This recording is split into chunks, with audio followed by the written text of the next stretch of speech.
कि स्टार्टिंग में हमें एक कपल दिखाया गया जो कि भाग रहे हैं क्योंकि उनका कुछ लोग पीछा कर रहे थे उन दोनों को जान से मारने के लिए कि तभी वो लड़की गिर गई जिस वजह से ये दोनों पकड़े गए। लेकिन अब इससे पहले कि ये लोग इन्हें मार पाते कि तभी वो लड़का लड़की को अपने साथ ऊपर उड़ा के ले गया क्योंकि वो एक वैम्पायर है। सभी लोग ये देख हैरान हुए मगर तब भी इनका पीछे नहीं छोड़ते एंड वो कपल उड़ता हुआ जंगल की तरफ जाने लगा छुप सके। मगर एक आदमी ने वैम्पायर पर सिल्वर के तीर से अटैक किया जिस वजह से वो वैम्पायर बहुत बुरी तरह नीचे गिर जाता है क्योंकि वैम्पायर्स को सिल्वर से प्रॉब्लम होती है। जो लड़की वैम्पायर के साथ थी वो बहुत ही ज़्यादा परेशान होने लगी उसकी चोट को देखकर, इसलिए बोलती है कि तुम प्लीज़ मुझे छोड़कर चले जाओ मगर वो मानता नहीं कि तभी एक तीर जो कि उस लड़की को लगने ही वाला था मगर वैम्पायर ने उसे रोक लिया। और फिर अब बस होना क्या था, वैम्पायर को इतना ज़्यादा गुस्सा आ जाता है कि वो अपनी वैम्पायर फॉर्म में डेवलप होने लगा और नेल्स ब्लू हो गए। लोग अब भी उससे डर नहीं रहे थे बल्कि उसे सिर्फ दरिंदा कहकर खत्म करने की कोशिश कर रहे थे मगर वो वैम्पायर एक ही बारी में उन सभी को जान से मार देता है क्योंकि वो ये चीज़ बिल्कुल बर्दाश्त नहीं कर सकता कि कोई उसके लव को मारने की कोशिश करे। इसलिए कुछ ही सेकंड्स में उस वैम्पायर ने उन सभी को जान से मार डाला।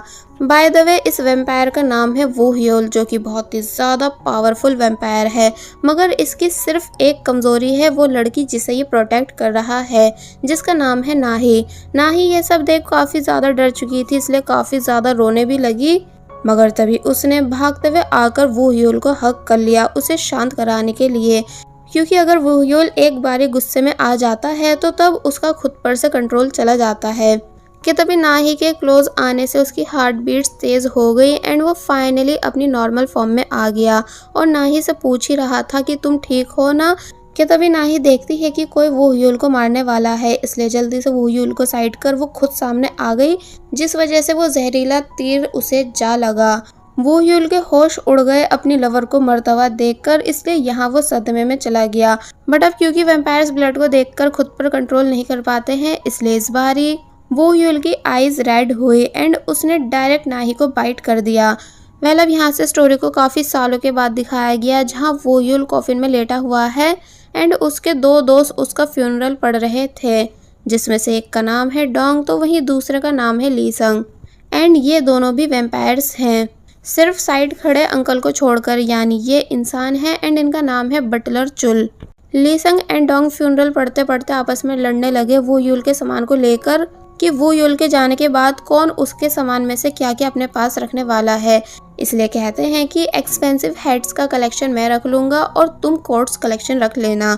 तो तब वू ह्योल जाग गया कि क्या इन नमूनों को मेरे जाने का कोई दुख नहीं, इसलिए वो कॉफिन से बाहर आकर अपनी सीट पर बैठ जाता है और पूछता है कि क्या तुम लोग मेरे जाने के बाद मेरे इस मेंशन को भी बेच डालोगे। तो तब वो दोनों मुकरने लगे कि नहीं बॉस, हम ऐसा कभी नहीं करेंगे। मगर वू ह्योल उन पर यकीन नहीं करता इसलिए उसने अपनी मेंशन की बटलर चुल को दे दी क्योंकि उससे उन पर ज़्यादा भरोसा है। बाय द वे वू ह्योल मरने वाला नहीं है, बस थोड़े सालों के लिए सोने वाला है ताकि हमेशा के लिए इंसान बन के रह सके। उसके दोनों दोस्त पूछते भी हैं कि आप आखिर क्यों इंसान बनने के लिए इतने पागल हो जो हमें छोड़कर जा रहे हो, मगर वू ह्योल ने उन्हें रीज़न नहीं बताया कि वो आखिर क्यों इंसान बनना चाहता है। और फिर हम सभी को वैम्पायर्स के बारे में बताने लगा कि वैम्पायर्स को सरवाइव करने के लिए इंसानों के खून को पीने की ज़रूरत होती है मगर मैं और मेरे दोस्त ऐसा नहीं करते, यानी हम सिर्फ एनिमल्स ब्लड पीते हैं वो भी खरीद के ताकि हमारी बॉडी में से ताकत ख़त्म नहीं हो सके। साथ ही हमको धूप बिल्कुल पसंद नहीं है जिससे हमारी स्किन जल जाती है, इसलिए हम तेज़ धूप में खुद को कवर करके चलते हैं। एंड अब अगर बात की जाए सुपर पावर्स की तो हाँ हमारे पास वो भी हैं, यानी हम खुद भी उड़ सकते हैं और सामान को भी उड़ा सकते हैं जिससे सफाई करने में आसानी होती है। मगर एक चीज़ है जो कि हमें बिल्कुल पसंद नहीं, यानी हम खुद को मिरर में नहीं देख सकते हैं। इंसानों को हम मिरर में दिख जाते हैं बट हम कभी अपनी रिफ्लेक्शन नहीं देख पाते, जो बात हमें बहुत। और अब अगर बात की जाए पॉपुलैरिटी की तो सभी लड़कियां मुझ पर फिदा है, यानी जब जब सारी लड़कियां मुझे देखती हैं तो उनका चैन और सुकून सब चला जाता है, यानी कि मेरी अच्छी खासी गर्ल्स फैन फॉलोइंग है। मगर मेरा बेचारा दोस्त लीसंग जिसे लगता है कि लड़कियां उस पर भी मरती हैं इसलिए वो हमेशा आउट ऑफ कंट्रोल हो जाता है। बट हैंग और डोंग है उसको संभालने के लिए और उसे सच्चाई का सामना कराने के लिए। और फिर अब हम वू ह्योल के मेंशन में बिग पार्टी देखते हैं जो कि अक्सर होती रहती है क्योंकि वू ह्योल को ये सब करना पसंद है, जहाँ सभी रात में फुल एंजॉय करते हैं। जहाँ हमें एक रोज नाम की लड़की दिखाई गई जो कि एक बहुत अच्छी डांसर थी। और वहीं लीसंग फिर से किसी वुमेन से फ्लर्ट करने की कोशिश कर रहा था, ये बोलकर कि तुम यकीन नहीं करोगी लेकिन मैं सच में सिंगल हूँ। मगर उस वुमेन का सारा फोकस सिर्फ वूयुल पर था, इसलिए लीसंग को ये सब देख काफी ज्यादा गुस्सा आने लगा और उसकी लड़ाई उस औरत से हो गई। मगर तभी रोज बीच में आकर लड़ाई शांत कराती है एंड देन लीसंग को अपने साथ ले जाती है। वूयुल ऊपर से पार्टी को देखते हुए बताने लगा कि ये एक ऐसा टाइम है जहां अब एक भी वैम्पायर हंटर नहीं, इसलिए वैम्पायर्स इंसानों के बीच आराम से रह पाते हैं वैम्पायर्स रूल्स को फॉलो करके। बाय द वे वूयुल इस टाइम हमेशा किसी का वेट करता है मगर वो पर्सन आता नहीं, जो बात बटलर चुल को भी पता है कि वूयुल को हमेशा इस टाइम किसी का वेट रहता है। वूयुल वेट करते करते बाहर आ गया जहाँ वो देखता है कि एक दूसरा वैम्पायर इंसान का खून पी रहा है, इसलिए उसने तभी उस वैम्पायर को पकड़ लिया एंड पूछने लगा कि तुम ऐसा कैसे कर सकते हो, क्या तुम्हें पता नहीं कि ऐसा करना हम वैम्पायर्स रूल्स के अगेंस्ट है। तो तब वो वैम्पायर हंस के बताने लगा कि मैंने इस आदमी को जान से मारा नहीं है, सिर्फ इसका थोड़ा सा ब्लड टेस्ट किया था, इसलिए तुम मुझे मार नहीं सकते हो। और फिर हंसते हुए वहां से चला गया। पार्टी के अंदर कुछ और वैम्पायर्स थे जो कि वूयुल पर हंस रहे थे कि पता नहीं कैसा वैम्पायर है जो इंसानों का खून नहीं पीता, सिर्फ एनिमल्स का पीता है। मगर तभी डोंग ने वहां आकर उन सभी से चुप होने को बोला, जिसके बाद अब वूयुल को छत पे दिखाया गया जहां वो एक कपल को देखते हुए अपनी नाही को याद करने लगा कि जब वो नाही के साथ था तो कितना ज्यादा खुश था। और फिर वो उस टाइम को याद करने लगा जब उसे नाही ने हार्ट बीट्स के बारे में बताया था कि जब इंसानों को किसी से सच्चा प्यार होता है तो तब उनका दिल धड़कता है। वूयुल को उस दिन के बाद से जिद लग गई कि मुझे भी कैसे भी करके इंसान बनना है, इसलिए उसने अपना डर का सामना करने की कोशिश की, यानी तेज धूप में अपने कपड़े हटाकर बैठ गया, ये बोलते हुए कि गॉड प्लीज मुझे इंसान बना दो। मगर तभी उसके दोस्त वहां आकर उसे बचा लेते हैं, वरना वो पूरी तरह जल जाता। फिर एक दिन वूयुल ने बहुत सारी लहसुन खा ली, जबकि वैम्पायर्स के लिए ये अच्छी नहीं होती, जिस वजह से वो एक बार फिर मरने ही वाला था। मगर तभी उसके दोस्त वहां आकर उसे बचा लेते हैं। लास्ट ऑप्शन अब गॉड से पूरे मन के साथ प्रे करना था, इसलिए वो नॉन स्टॉप प्रे करने लगा कि प्लीज मुझे इंसान बना दो, लेकिन तब भी कुछ नहीं होता, जिसके लिए उसके दोस्त अभी तक परेशान हैं क्योंकि वूयुल अब भी इस जिद को नहीं छोड़ रहा है कि उसे इंसान बनकर जीना है। स्टोरी वापस से उसी सीन पर आ गई जहां वूयुल छत पर था कि तभी उसकी नज़र एक कैट पर गई जो कि भूखी थी, इसलिए वूयुल उसको खाना खिला देता है कि तभी वो कैट इंसानों की तरह बोलने लगी, इसलिए ये सुन वूयुल के होश उड़ गए। एक्चुअली ये कैट एक ह्यूमन कैट है जो कि दोनों रूप ले सकती है, इसलिए उसको सूप पिलाते टाइम वूयुल उससे पूछता है कि क्या आप प्लीज बता सकते हो कि एक वैम्पायर से इंसान कैसे बना जा सकता है, क्योंकि आपको तो पता ही होगा तभी तो आप कैट से इंसान बन जाते हो। तो इस बार पहले उस कैट ने वजह पूछी कि तुम्हें आखिर क्यों इंसान बनना है। तो तब वूयुल बताता है लव की वजह से, यानी मैंने किसी से प्रॉमिस किया है कि जब हम दोबारा मिलेंगे तो सच्चे प्यार से एक दूसरे के साथ रहेंगे। जिसके बाद स्टोरी उसी सीन पर आई जब नाही मरी थी, लेकिन मरने से पहले उसने प्रॉमिस किया था कि वो वापस जरूर आएगी और फिर वो दोनों बहुत ही प्यार से रहेंगे। साथ ही उसने वूयुल से अपने ब्लड को भी पीने को बोला ताकि वूयुल हमेशा उसे याद रख सके। तो तब वूयुल ऐसा ही करता है, यानी उसने नाही का खून पी लिया, इसलिए अब वो नाही के वापस आने से पहले इंसान बनना चाहता है। कैटमैन ने कुछ मंत्र पढ़े और फिर बताने लगा कि अगर तुम इंसान बनना चाहते हो तो तुम्हें पूरे 100 साल हॉथॉर्न कॉफिन में सोना होगा। वूयुल हंसने लगा कि हॉथॉर्न कॉफिन में पता भी है ऐसा करना मरने जैसा होता है। तो तब कैटमैन कहते हैं कि हाँ मरने जैसा ही है, तभी तो तुम इंसान बन पाओगे, वरना क्या तुमने हलवा समझ रखा है वैम्पायर से इंसान बनने को। तो तब वूयुल इस बात के लिए मान गया, जिस पूरी स्टोरी को वो अपने दोस्तों को बता चुका है, इसलिए कहता है कि यही वजह है मेरी 100 साल सोने की। सांग्यान इस बात के लिए रेडी नहीं था कि अगर तुम इंसान नहीं बने तो, मगर वूयुल इस चीज को करना ही चाहता है क्योंकि अब सिर्फ यही एक रास्ता है नाही के लिए इंसान बनने का। और फिर बटलर चुल के पास आकर सॉरी कहने लगा क्योंकि जब तक वो जागेगा तब तक बटलर चुल ऊपर जा चुके होंगे, जिनका वो फ्यूनरल तक अटेंड नहीं कर पाएगा। मगर वो कहते हैं कि आप मेरी चिंता मत करो एंड मैं वादा करता हूँ कि मेरी आने वाली सभी पीढ़ी आपके इस मेंशन की हिफाजत करेंगी, यानी मेरे बच्चों के बच्चे और फिर उनके बच्चों के भी बच्चे सब हमेशा आपके गुलाम रहेंगे। तो तब वो यूल उन्हें सब चीजों के लिए थैंक्स कहकर उड़ता वो कफिन के अंदर आ गया। मगर लेटने से पहले उसने मिरर मांगा ताकि 100 साल बाद जब जैसे वो इंसान बन के उठेगा तो फर्स्ट टाइम अपना फेस मिरर में देख सके कि आखिर वो कितना हैंडसम है जो सभी लड़कियां उस पे मरती हैं। और फिर फाइनली लेट गया जहां उसने अपने दोनों दोस्तों को भी गुड बाय बोला। तो तब वो दोनों दोस्त इमोशनल हो गए, जिसके बाद कॉफिन को बंद कर दिया जाता है। यानी अब वो यूल तभी जागेगा जब ठीक टाइम आने पर इस कॉफिन को ओपन किया जाएगा।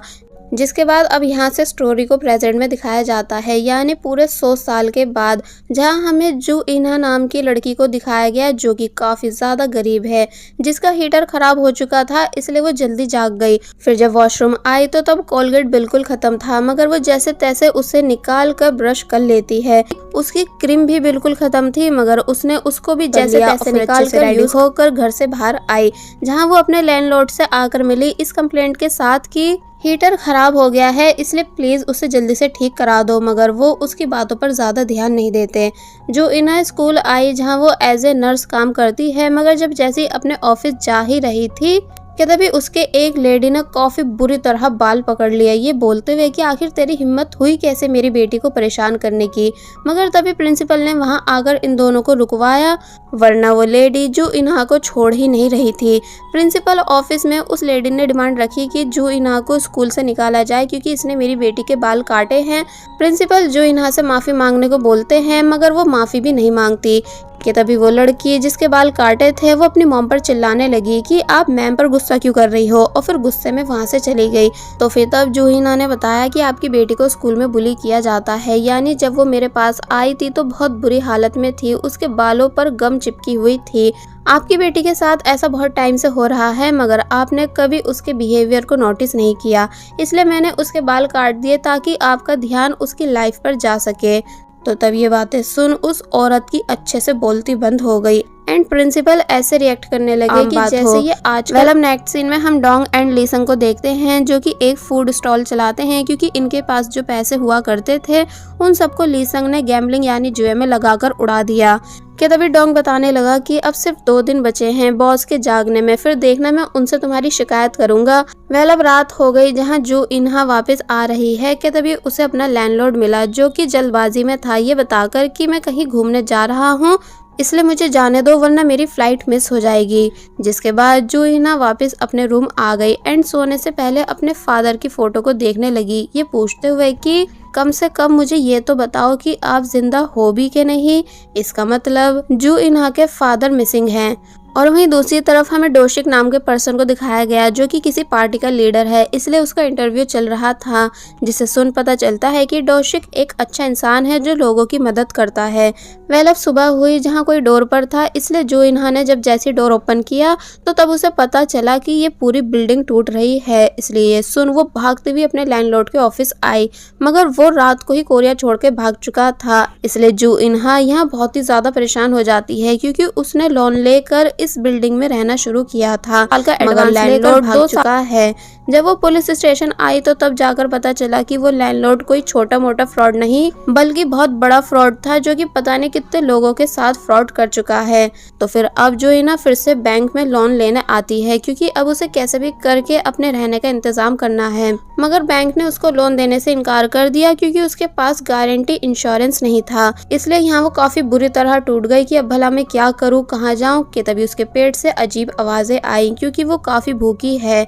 तो तब बैंक लेडी ने उस पे तरस खाकर उसे एक टॉफी खाने के लिए दी।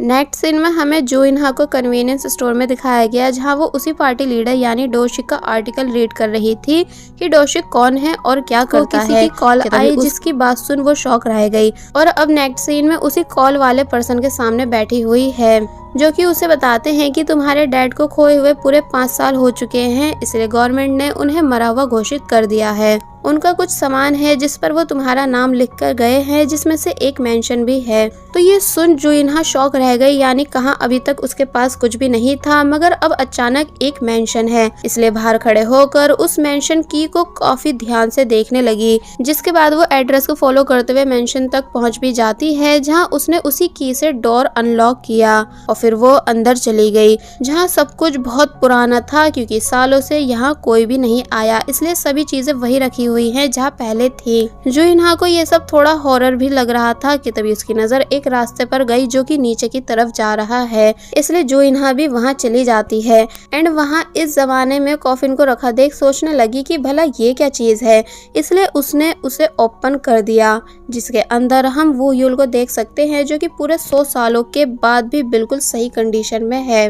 जू इनहा हैरान होने लगी कि आखिर ये कौन है जो यहाँ छुपकर सो रहा है, इसलिए वो उसे उठाने लगी कि तभी वो यूल अपनी आईज ओपन करता है, जिसके ओपन होते ही खुद ब खुद जल गई। जू इनहा ये सब देख काफी डर जाती है क्योंकि वो यूल बाहर आ भी ऐसे रहा था कि जैसे वो सच में कोई भूत हो, इसलिए यहाँ जू इनहा जोर जोर से चिल्लाने लगी।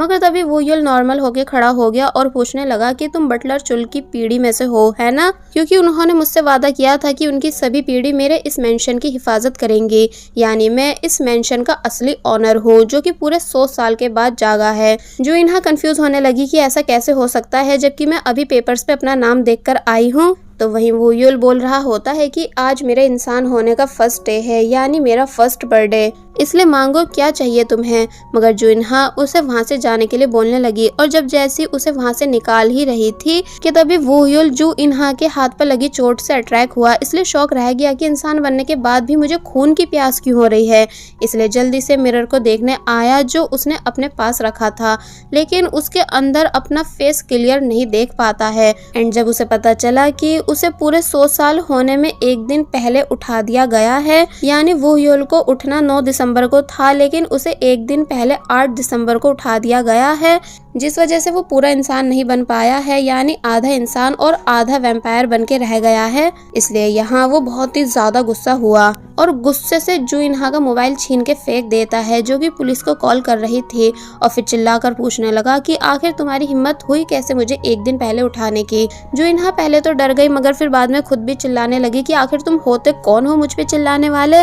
मगर वो यूल गुस्से से बस यही बोला जा रहा था कि तुम्हें मुझे जगाना नहीं चाहिए था, पता भी है कॉफिन के अंदर मैंने कितना सरवाइव किया है, लेकिन तुमने मेरी सारी मेहनत बर्बाद कर दी, इसलिए अब तुम्हें पनिशमेंट मिलेगी। और बस फिर इतना बोल वो यूल जू इनहा को वैम्पायर बाइट देने ही वाला था, मगर जू इनहा कोई नॉर्मल लड़की नहीं बल्कि लड़ाकू लड़की है, इसलिए उसने वो यूल के बाइट करने से पहले खुद उसकी नेक पकड़ ली। बेचारा वो यूल पूछता रह गया कि आखिर तुम ये क्या कर रही हो, कि तभी वो उसे बहुत जोर से बाइट करती है, जिसके ऐसा करने से वो यूल काफी जोर से चिल्लाया। और बस फिर इसी के साथ पार्ट